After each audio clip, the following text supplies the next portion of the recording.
Want to know if your Arabic skills are improving and what your real learning level is? Get your language skills assessed with our free level assessment test. Just click the link in the description and sign up for a free lifetime account to get assessed.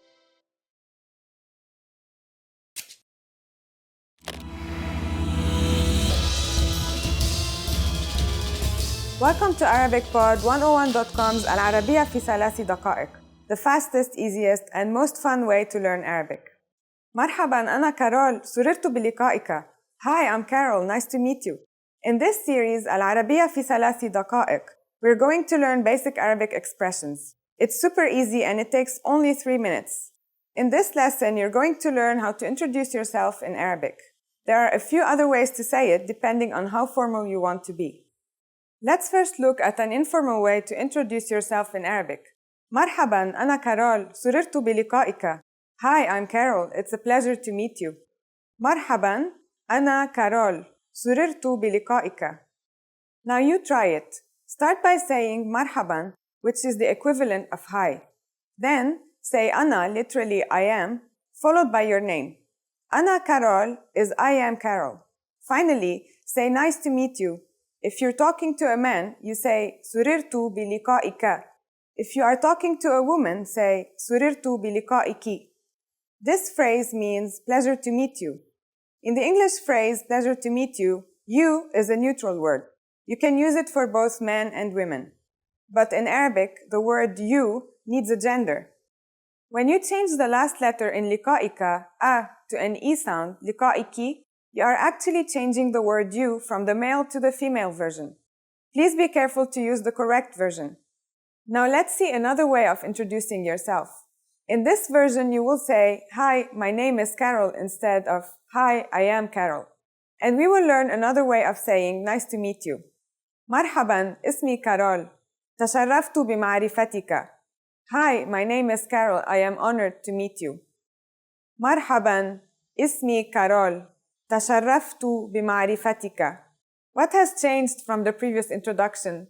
Let's take a close look at these together. First, مرحباً, أنا كارول has changed to مرحباً, اسمي كارول. So, instead of saying Hi, I am Carol, we are speaking in a more formal way by saying Hi, my name is Carol. Next, after giving your name, instead of saying سررت بلقائك, you say تشرفت بمعرفتك, or I am honored to meet you, which is a bit more formal. Again, we should not forget to change the ending of the word depending on the gender of the person you're speaking to. It would be تشرفت بمعرفتك for a man and تشرفت بمعرفتك in case of a woman. One more time, here are the 4 ways you learn to introduce yourself in Arabic. Informally, مرحباً, أنا كارول, سررت بلقائك if you are speaking to a man, and مرحباً أنا كارول سررت بلقائك if you are speaking to a woman. The formal way to introduce yourself is مرحباً اسمي كارول تشرفت بمعرفتك if the person you're talking to is a man, and مرحباً اسمي كارول تشرفت بمعرفتك if that person is a woman. Now it's time for Carol's tips. When you introduce yourself in the Middle East or Northern African countries, it's polite to offer your right hand for a handshake or give 3 kisses on the cheeks, although the rules vary depending on where you are. Arab people place great value on politeness. So, for example, it is considered rude to enter a room or a place without greeting everyone. If you use the right sentence to introduce yourself, they'll definitely be impressed. Do you know how to say thank you in Arabic? You will learn how to say this and many other words in the next lesson. نراكم في المرة القادمة. See you next time.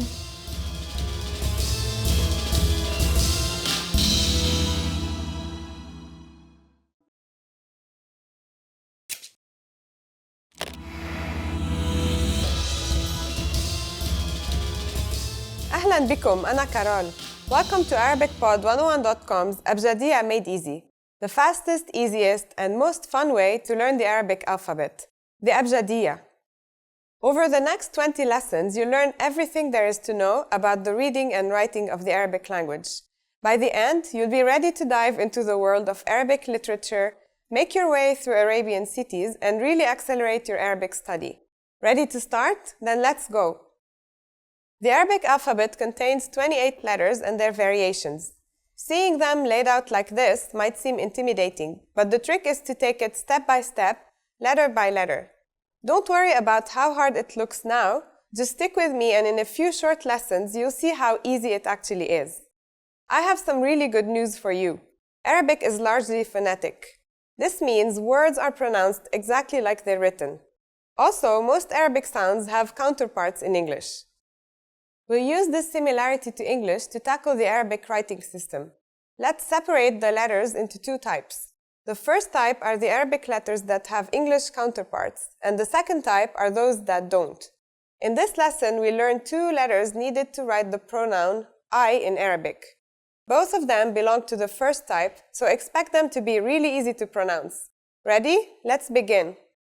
We'll start with Alif. So what sound does this letter make? That's easy. It's just like its English counterpart A in the word apple. Alif is very easy to write. It's basically a vertical stick. Now it's time to take out your pens and pencils. We're going to practice writing. Find some paper and follow along.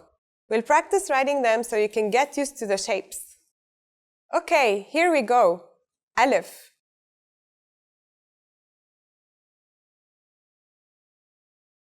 Nice! Time for the next letter? Not quite. You just saw the isolated version of Alif. However, Arabic is a cursive language. That means every letter in a word connects to the letter before or after it. So every time I introduce a new letter in this series, I'll also show you how it's written in all its possible positions.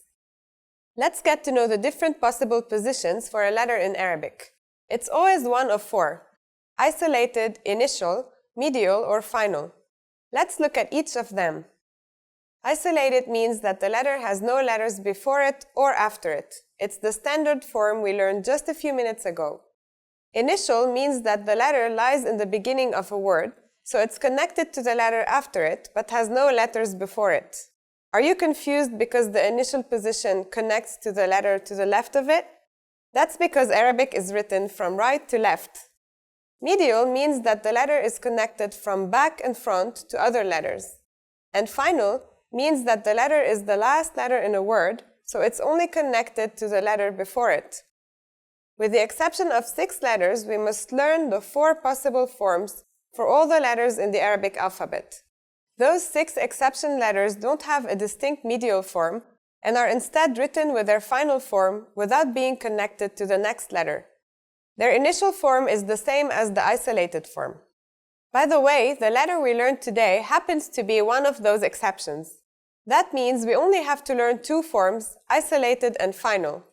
You already learned the isolated version, so you just need to learn the final version. Let's write it. Alif.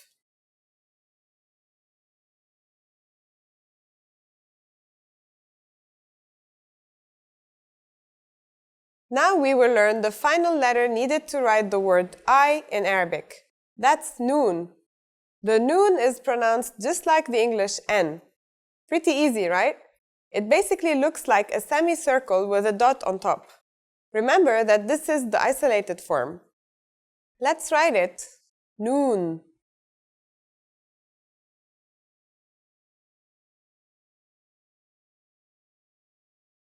You got lucky with your first letter, but noon requires that you learn all 4 forms. Let's get them all out of the way at once. So we have the initial form for when noon appears at the beginning of a word, the medial form for when it appears in the middle of a word, and the final form for when it's at the end. Now try to write all 3.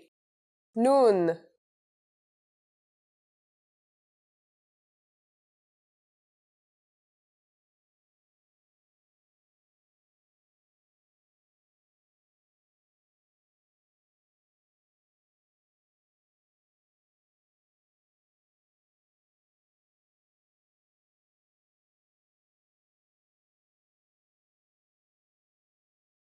Great! You've already learned 2 letters of the Arabic alphabet. I think you're ready to learn your first Arabic word. The word you learned to write today is ana. This word means I. The first alif is isolated because it's at the beginning of the word.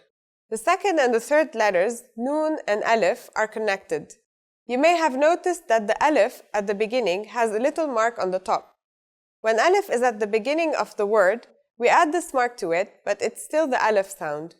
There's an exception to this rule, but you can read about it in the lesson notes, and we'll talk more about this mark in a later lesson, so don't worry too much. Now try to write it yourself. أنا.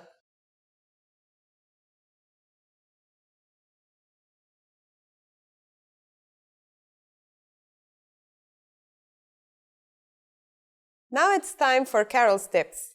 By now you must be overwhelmed by all the different variations and exceptions. And you also might be worried about that weird mark in the word you learned today.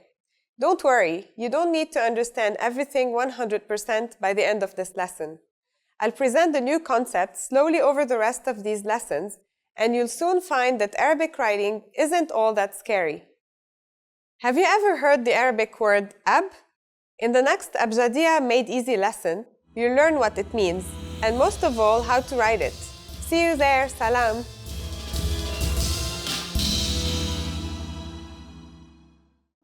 Did you take your free level assessment yet? Here's an extra bonus resource you'll get when you take the assessment. When you receive your result and learning level, you also unlock a free language course for your specific level, so you can start learning and level up your language skills. Just click the link in the description to get access.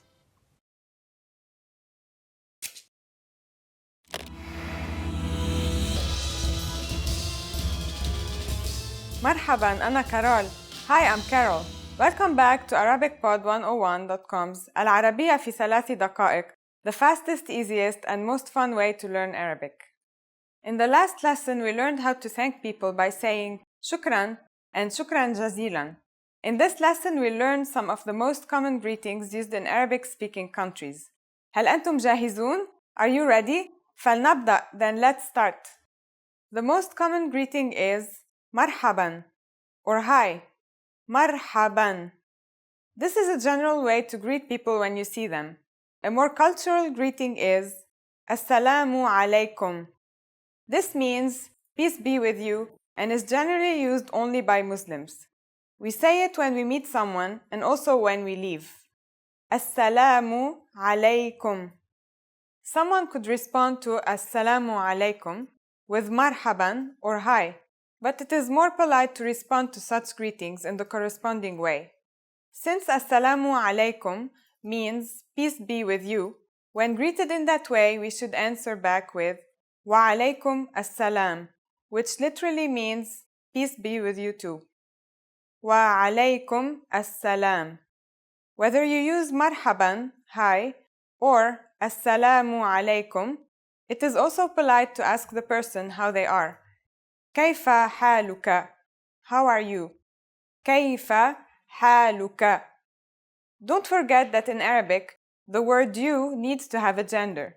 So, kayfa haluka is good if you are talking to a man, but if you are talking to a woman, you should ask kayfa haluki?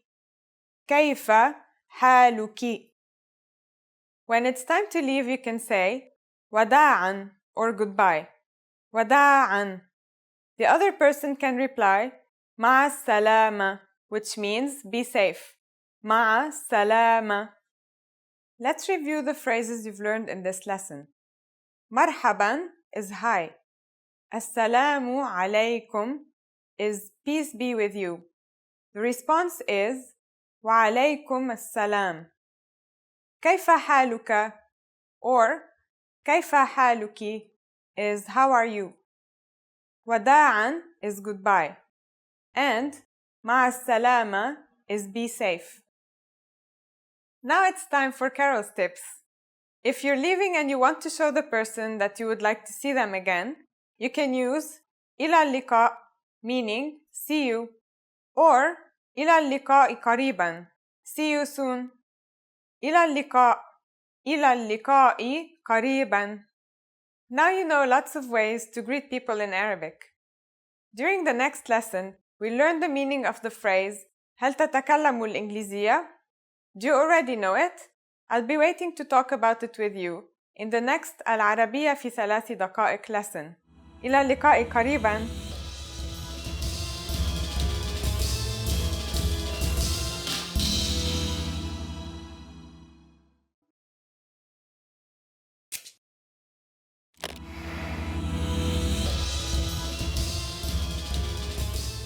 مرحبا جميعاً أنا كارول. Hi everybody, I'm Carol. Welcome to ArabicPod101.com's العربية في 3 دقائق, the fastest, easiest, and most fun way to learn Arabic. In the last lesson, we learned the most common forms of greetings in Arabic. Do you remember them? We introduced marhaban and assalamu alaikum, as well as shukran and ila liqa. In this lesson, we're going to learn a very useful phrase.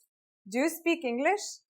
If you find yourself in a situation where you need assistance in English, this phrase can be a lifesaver. And because you're asking it in Arabic, you can be sure that everyone will understand what you're saying, even if their answer is no. Are you ready? Then let's start. Here's the basic way to ask if someone speaks English. هل تتكلم الإنجليزية? If you are talking to a male. And هل تتكلمين الإنجليزية? If you are talking to a female. هل تتكلم الإنجليزية؟ هل تتكلمين الإنجليزية? هل means do. You and speak are merged in the same word, تتكلم for males and تتكلمين for females. إنجليزية means English. This is an indirect way of asking someone to speak to you in English. There are many ways of making it clear that you're asking the person to speak English to you. For example, هل بإمكانك التكلم بالإنجليزية? Means, could you speak English? هل بإمكانك means, could you? Are you able to? Or, is it possible to? And is referring to the ability of the person to speak English. Again, if you're talking to a female, you should change the last accent of ka to ki. So the question becomes, هل بإمكانك التكلم بالإنجليزية? التكلم means speaking, and بالإنجليزية is in English. To be more formal, we could add the word please to the request to make it هل بإمكانك التكلم بالإنجليزية من فضلك? In this case, the question cannot mean the person's ability to speak English anymore, because you are obviously asking them to speak English to you. Since in Arabic the word please literally means from your favor, it should also be changed according to the person's gender. So, in case of a female, we should also change the ka ending of please in min fadlika to min fadliki. The question becomes, هل بإمكانك التكلم بالإنجليزية من فضلك? The responses you will receive could be one of these three. نعم, yes. نعم.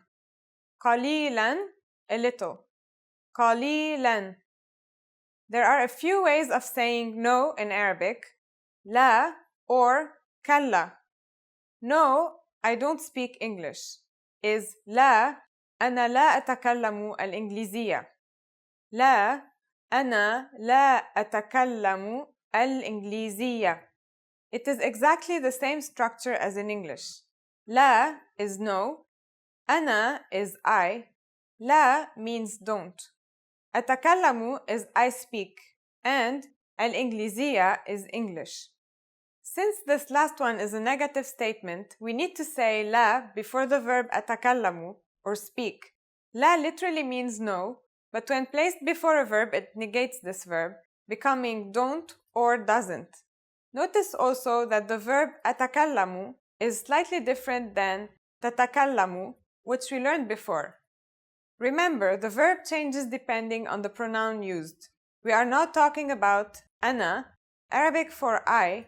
Thus, I do not speak is أنا لا أتكلم. Now it's time for Carol's tips. For those of you who are not native English speakers, you can obviously use this question with any language you need. Arab people study other languages at school, depending on the country they live in, so maybe you'll get lucky.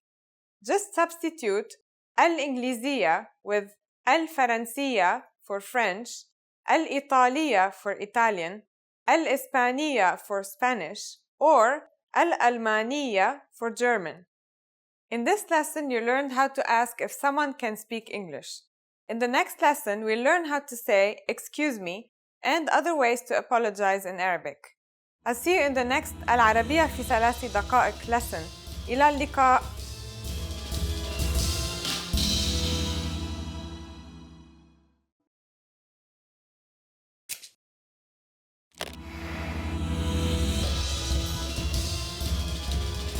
مرحباً أنا كارول. Hi, I'm Carol. Welcome to ArabicPod101.com's العربية في 3 دقائق, the fastest, easiest, and most fun way to learn Arabic. In the last lesson, we learned how to introduce ourselves in Arabic.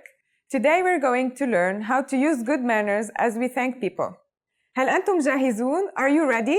فلنبدأ. Then let's start. There are several ways to thank someone. Let's start with the most common phrase, شكراً. شكراً. شكراً means thank you. To say thank you very much, you just need to add جزيلاً. شكراً جزيلاً. شكراً جزيلاً. شكراً is a formal way of saying thank you. If you want to thank someone more casually, say متشكر if you're a man and متشكرة if you're a woman. متشكر. متشكرة. This phrase means I am grateful or I am thankful. When someone thanks you, how should you answer? There's no set response like you're welcome in English, but there are a few things you can say. The first is بكل سرور. This means with pleasure. بكل سرور. Another phrase you can say is تحت أمرك, which literally means at your service or at your disposal. If you're talking to a woman, you should say تحت أمرك. تحت أمرك. تحت أمرك. It is often used as a funny way of responding to someone thanking you. There are so many ways of saying you're welcome in Arabic. Another one is لا شكر على واجب, which means don't thank me, it's my duty. لا شكر على واجب. Now it's time for Carol's tips. شكراً can mean thank you or thanks. Arabic language is very emotional, and relations between Arab people are very personal. So what if you want to use an expression that sounds more friendly? In that case, you can use Allah يخليك. This is a nice way to thank someone. That means, may God protect you. Do you know what إلى اللقاء means? In our next lesson, you learn this and more greetings in Arabic. إلى اللقاء في المرة القادمة.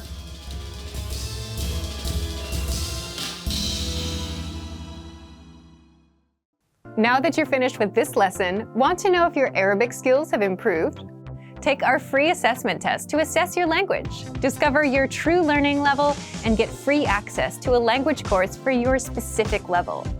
An easy-to-follow course where you learn the real language, the everyday conversations that you'll soon have, and absorb these practical conversations just by listening along, with quick audio and video lessons from real teachers. So click the link in the description and sign up for a free lifetime account to get assessed.